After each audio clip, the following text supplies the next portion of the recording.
Hello, and welcome into another episode of the Cannabis Man podcast. Thank you so much for clicking on the show. I'm your host, Don Kleppen, and if it's your first time here, welcome in. This is a show where we're trying to take a journalistic look at all things cannabis. I'm a personal cannabis user of about 18 years or so, and I'm a broadcaster in Chicago, and so I combined my love of cannabis and my broadcast abilities into this podcast here, mainly because I felt like the conversations when cannabis was becoming more legalized around the U.S., I felt like the conversations just didn't really change as much as I thought they were going to. Ultimately, I still feel like more people know about the kind of reefer madness propaganda, stoner humor related to cannabis rather than the medical benefits, the quality of life improvements that cannabis might be able to offer them.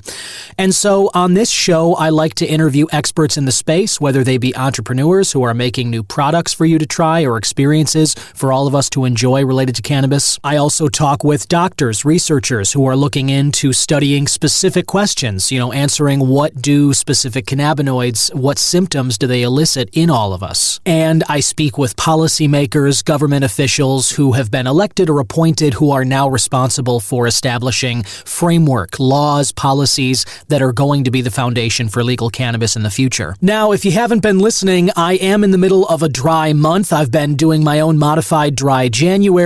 I have been abstaining from cannabis, from alcohol, from added sugars, from caffeine, and from meat for the entire month of January. I'm recording this on the 25th of the month, and thankfully I have just a week left until February 1st, and so I'll give you kind of an update as to how my month has gone, how I've been feeling, and some tips and tricks as to how I've kind of been getting through this dry month. It has not been easy. If you haven't already, please leave a rating or a review for the show. It helps me out, standing out from other podcasts on different platforms. If you like what I'm doing here, go ahead and hit the 5 stars. Leave any kind of review that you can.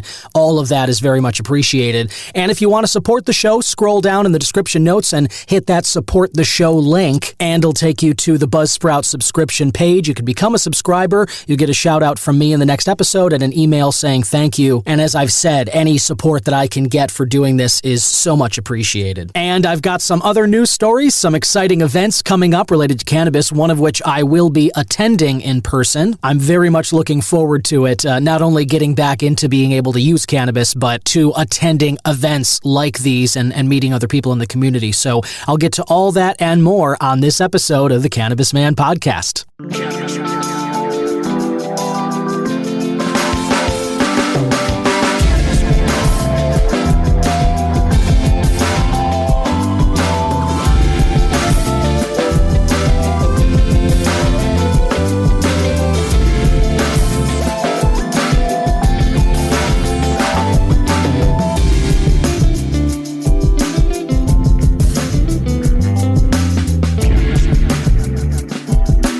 This is Tommy Chong, and you're listening to the Cannabis Broadcast. Alrighty, and we're back. Thank you so much for listening to the show. I really can't thank you enough for listening to the show. I've been so blown away by how much this project of love that I've been doing has been growing. The numbers have been getting really good, and what I've been most impressed by are the locations around the world where people are listening. So I just wanted to send some shout outs to everybody who's listening. Obviously, a lot of people in the U.S. I'm loving reaching people in my home country here, but also in Canada, over the northern border. Hey, thank you so much for listening. Down in Australia, down under, thank you very much. New Zealand as well. Really appreciate you Kiwis tuning in. The Netherlands, ja Niederlander. And Germany, Deutschland, thank you so much for tuning in. And the United Kingdom, thank you so much for tuning in. From across the pond, Jamaica, Switzerland, and Finland as well. And then in the U.S., thank you everyone in Chicago, my home city. I love that people are listening here. Virginia, Hawaii, Philadelphia, Pennsylvania, New York, Texas, and Wisconsin. Thank you all so much. I really cannot thank you enough for tuning in. It means so much to me that this project I've been doing, these stories, these people I've been talking with and trying to share with you, this development of cannabis here week by week, it really warms my heart, and I can't thank you enough. It's so meaningful to me,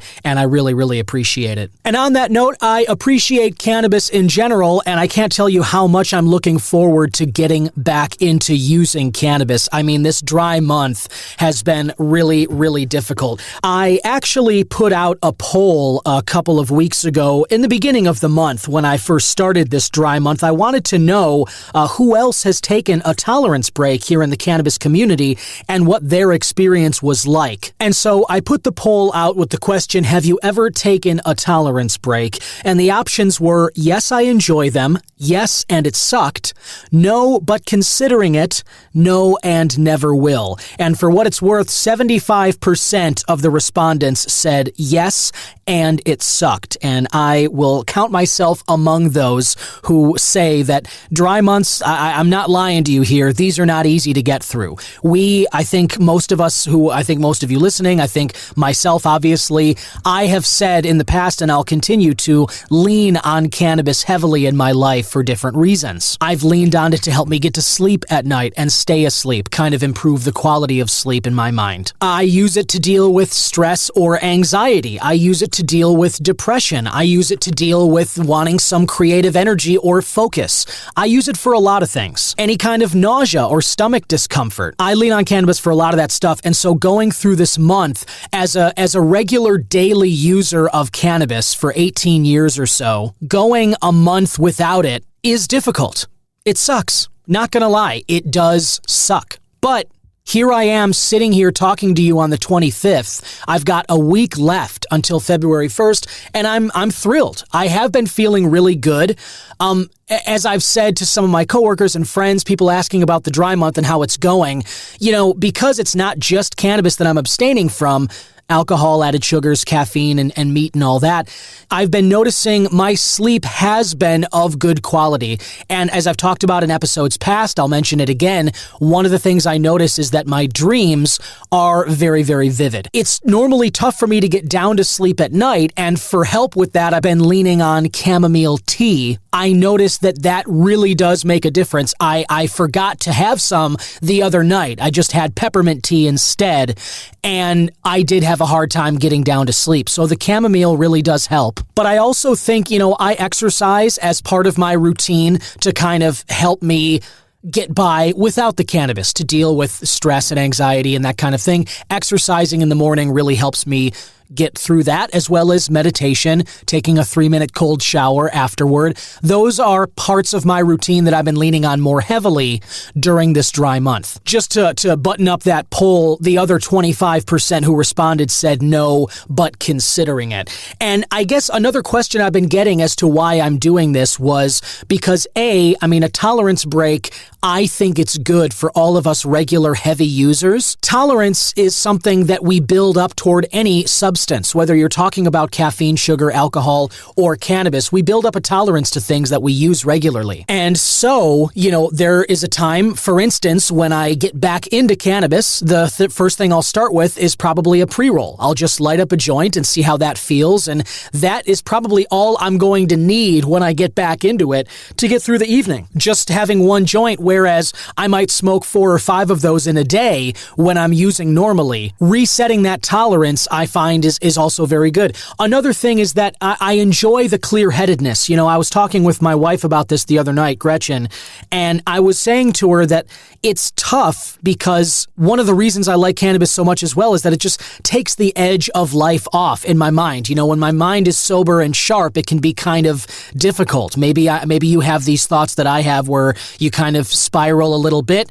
If you're stressing about the future, if you're depressed about the past, sometimes I find in my sober state that I have a harder time softening the sharp edge of some of the thoughts that come up, and cannabis is something that helps me with that too. And so that's a part of the dry month that there's really no getting away from, but at the same time, as difficult as that is, as unpleasant as even I find it, there's another side of that clarity. There's another side of maintaining a clear head and focus, even just for this 1 month, where I'm able to make longer term plans, where I'm able to kind of look at my life and the direction of it and the path that I'm on and sort of decide if I need to reorient myself and sort of point in a different direction, look at the things that I'm doing, where my energy and efforts are focused, and if that is continuing to be worthwhile. And one of the things I like to do recreationally is I'm a big football fan. Love the NFL, love my Green Bay Packers. And, watching especially playoff football in the NFL, some of the times that have been most difficult in this month for me to get through have been during those NFL games. I normally love to have a beer or some cannabis while I'm watching, and I have not been able to do that this month. But January, I also think, as tough as that is for me, I think January is a good time to be reflective, to be clear-headed, and look at kind of where your life is going. If you're happy with things, if you're dissatisfied with things, I find that this period of clarity helps me not just decide whether or not I need to make changes, but actually decide what actions that I can take to make those changes. And honestly, as much as I love cannabis, that's something that I sometimes struggle with when I'm using cannabis regularly as I do. I'm not saying that I don't orient my life or that I don't take actionable steps and work on things that I normally do. That's not true. I do work as I normally do using cannabis throughout the year. But just in terms of making long-term plans and kind of being clear-headed about the decisions I'm making, that is a big part of why I think doing this in January makes sense. You get into the new year, you have your New Year's Eve, you really party. I certainly did. And then you just kind of have a period where you allow yourself some time to pull your head out of the fog, not just the fog of cannabis, but as I've said, caffeine, alcohol, added sugars, the crutches that we normally lean on. I kicked that out from under myself. And so it's been a difficult month, but I also feel stronger and better because of it. And so again, maybe this isn't something for you, but this is just something that I find is great, not just for my mind, but as I've said before, my wallet as well. I've certainly saved a lot more money this month than I do typically when I'm buying cannabis products. That is another benefit too. And to anybody wondering how I was getting through those NFL games or these kind of periods where I'd go and hang out with like my brother Danny or my cousin Zach, and we'd go out to bars and watch these games, this year I actually had some non-alcoholic beers. Most of the bars that I went to had at least a Heineken Zero. One of them had a Guinness non-alcoholic beer, and someone had a Lagunitas seltzer, which was calorie-free and sugar-free and alcohol-free as well. So what I found is that there's a lot more options out there than just the O'Douls, for if you like beer like I do, or there are some other options I talked about on a recent episode. There are some spirit companies who are making spirits without alcohol. They just use other botanicals so that you can make yourself a kind of mocktail or a non-alcoholic drink that still feels exotic enough and has a unique taste profile. And it kind of allows you to sip on something socially or have it in your hand when you would otherwise like a drink. And those are the kinds of things that I lean on to get through a dry month like this, finding suitable substitutes. Speaking of, I've got my cup of Ticino here instead of my normal cup of coffee. This particular flavor is dandelion turmeric, and it's dark roast like all the other Ticinos are, and this is another big way that I've been getting past the month without coffee. And so cheers, and I hope everything's going well by you. It's cooled off a little bit, but still tastes good. And speaking of coffee, that which I cannot have right now and I greatly look forward to getting back to, have you tried Split Rock coffee? This is a wonderful small business started by veterans sworn to protect America. It's veteran-owned, it's disabled-owned, and not only that, but they have some great products, so the business is worth your supporting, and I believe you would love this coffee as well. I cannot wait to get back to. I've already got a couple of bags also sitting here that I haven't been able to crack into just yet because of the dry month. Really looking forward to having a cup of this stuff. And if you're interested in it, you can scroll down in the description notes and click on the voucher Vouch store link, and you can get some Split Rock Coffee products along with some other stuff at the Cannabis Man store page on Vouch. I talked a little about that partnership last week on the episode. I'm going to be interviewing Kevin Brandis, who started it, and he can explain a little more about what led him to starting this idea and building it out, and which businesses he's looking to partner with to sort of allow people an opportunity to support small and worthy businesses and also try some products that I think you're going to love. And speaking of veterans, I have a great interview that I'm going to publish next week with Raul Molina. He's the COO of The Mint. And The Mint is a group of dispensaries. They're out right now in Arizona, Michigan, and Missouri. And they're coming to Illinois and Nevada. And The Mint is offering a discount to veterans every day of 22%. And Raul is going to talk about why they're doing that, as well as some of the other great work that's happening at The Mint. And again, I'll publish that interview next week, so tune in for that one. And speaking of getting back into cannabis, I've got a lot of products that are just sitting here that I've been staring at for the last couple of weeks from some of the great guests I've had, and I can't wait to try them and tell you about my experience with them. I also can't wait to get back to some of my beloved cannabis events. I love going to cannabis events and meeting people in the space and trying new products and just kind of talking with people, feeling the excitement and sort of bringing what those vibes are like back to you here on the show.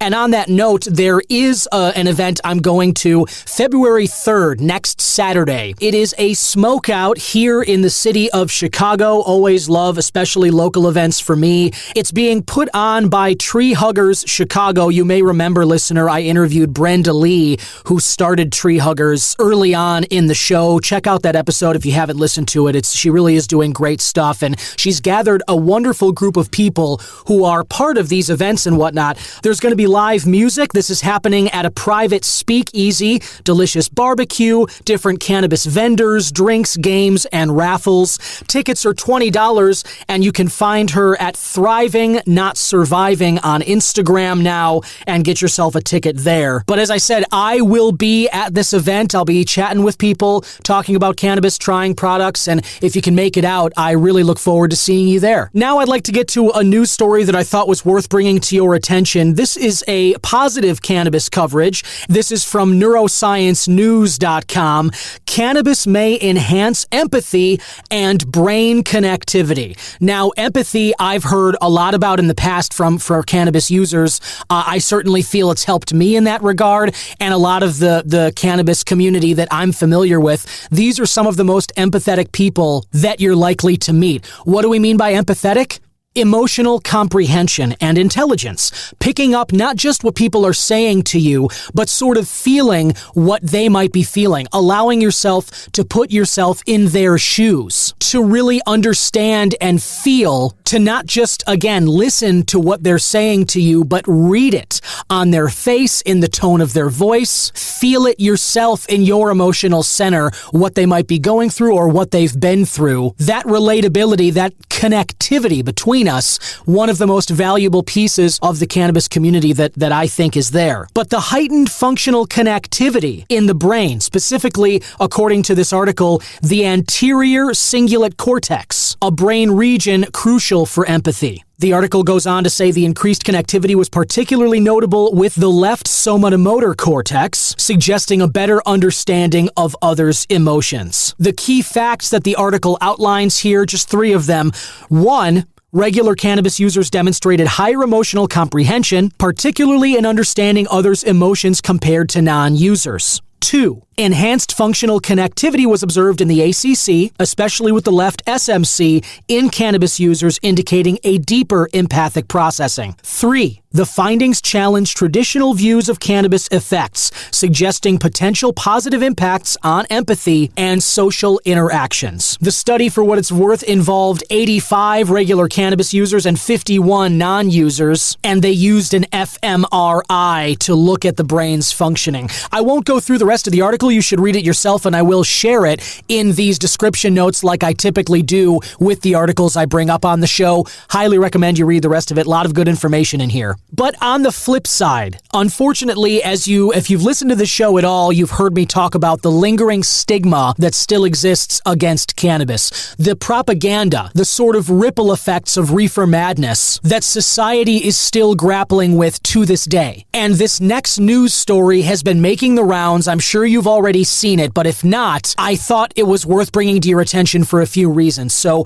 I'll kind of go through what the headline is and a little bit of this information, and I'll go through why I think this, like a lot of other stories that are put out in the media, is just another example of that continuing fear-mongering that we're still dealing with. Okay, here is the article. It's from KTLA in Los Angeles. The headline reads, "Woman who fatally stabbed man 108 times gets probation, no prison time." So here's the meat of the story. Family members of a man stabbed to death by a Ventura County woman during an episode of cannabis-induced psychosis. This happened in 2018, and the family is basically outraged that a judge sentenced the 32-year-old woman to 2 years of felony probation and no prison time. She was convicted of involuntary manslaughter last month, killing 26-year-old accountant Chad O'Melia. Now, here is the information that they give. On May 27th, 2018, the 32-year-old went to O'Melia's apartment where they both took several hits from a bong filled with marijuana. Not cannabis. Notice the use of marijuana, which I've talked about is a loaded word, but that's another discussion. The woman, Bryn Spejker, Spejcer, experienced an adverse reaction, I'll say, from the marijuana and suffered from cannabis-induced psychotic disorder, authorities said.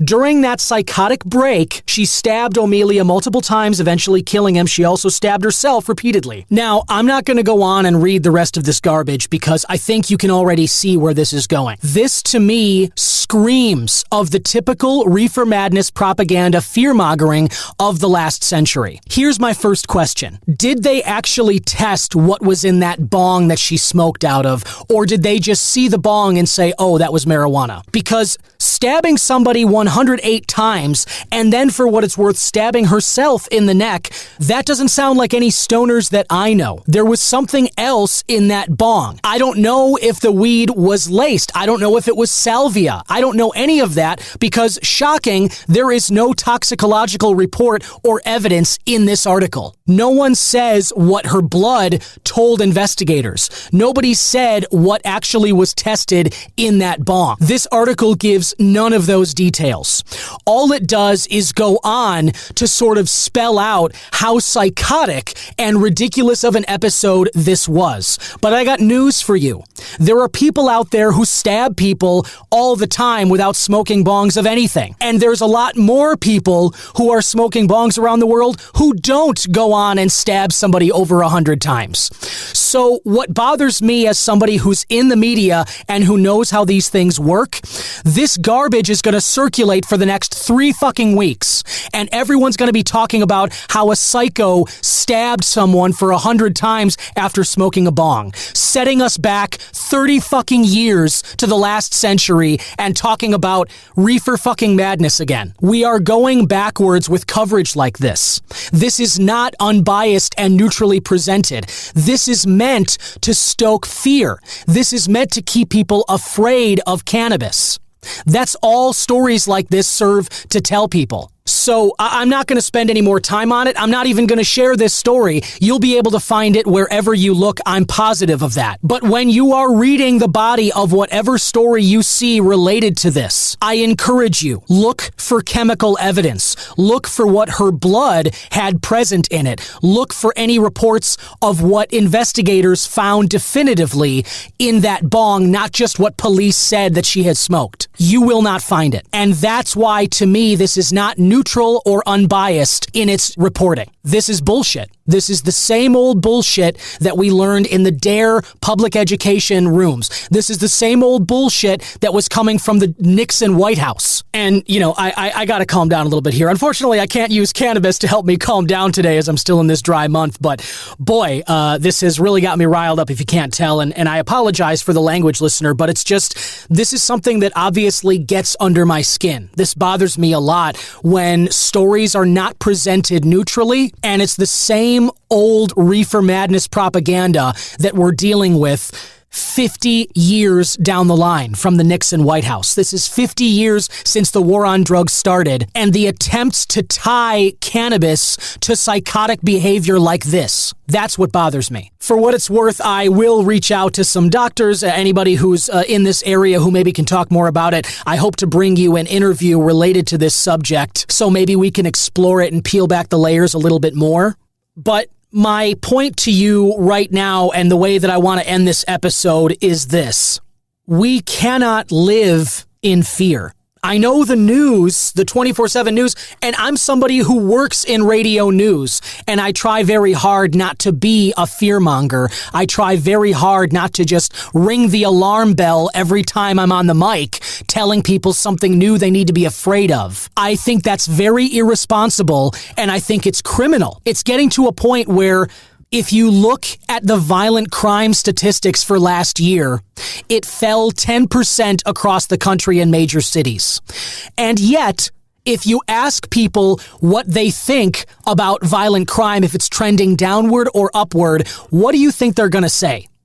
They all say they feel it's trending upward. Why do they feel that way if it's actually trending downward by 10%, which is historic, by the way? That's a huge drop. Why do people feel the opposite? I'll tell you why. Because 24/7 news outlets and other news publications like this are constantly telling you what you need to be afraid of. And if you hear that 24/7, you're going to think the world is a lot more unfriendly and dangerous than it actually is. Instead, why don't you turn off the news, step outside, ingest some cannabis, and socialize with some people, increase your empathy. So instead of being fearful of your fellow humans, you can understand them better, emotionally connect with them, and live a more rich and fulfilling life. Because social connections and that person-to-person connectivity, that's the best stuff. That's the best parts of life. So anyway, I'm going to go ahead and splash some cold water on my face and meditate before I head off to work here. But, the important thing is to maintain your critical thinking ability here. When you read articles like this, be able to suss out for yourself how legitimate what they're saying is. And I'll tell you what, I believe, anyone who's ever tried cannabis, non-laced, proper cannabis, which has been checked and verified by the legal dispensaries that are available in over half the states of this country. If you go into a dispensary and you try verified cannabis products and you experience what the rest of us experience when we use cannabis, you would know how fallacious stories like this really are, what garbage they really are. Anyway, that's all I've got for you this week. I hope you and your family are safe and enjoying some cannabis and all the good that life has to offer out there. Be sure to leave a rating or review for the show, this episode in particular, if you like, and become a subscriber and support the show by scrolling down in the description notes and hit that support the show link. Really appreciate everybody who's been chiming in and who's listening to this. I cannot thank you enough. It really means a lot to me. And I'll be back again next week with another episode of the Cannabis Man podcast. Bye-bye.